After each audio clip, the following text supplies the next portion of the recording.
And ano ang maging ibig sabihin nito sa ating mga kababayan dyan sa BARM, Attorney Sa? Kasi matagal na to nilang gusto na magkaroon sila ng eleksyon dyan. Hindi ang mangyayari dyan, mananatili yung mga pinombra, in-appoint, okay, reklamo nila.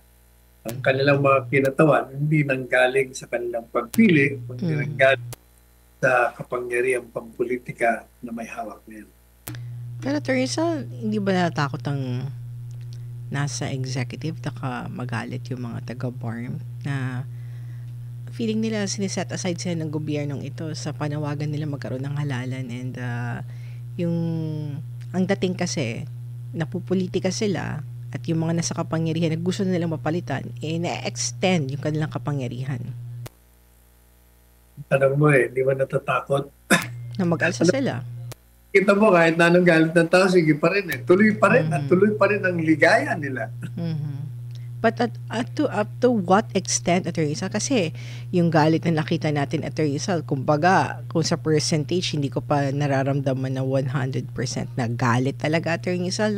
To the point na I would compare it to Nepal and Indonesia. Nagkaroon na ng pagsusunog ng mga infrastruktura ng gobyerno, na nakit na talaga ng opisyal ng gobyerno. Wala pa tayo sa puntong gano'n, Attorney Sal. Ang nakatikim pa lang naman, yung mga police.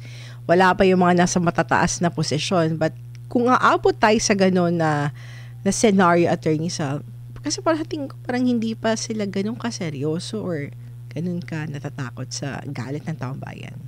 Ayun ang inaantay nila. Yun ang inaantay nila para mahubaran na sila ng tuluyan.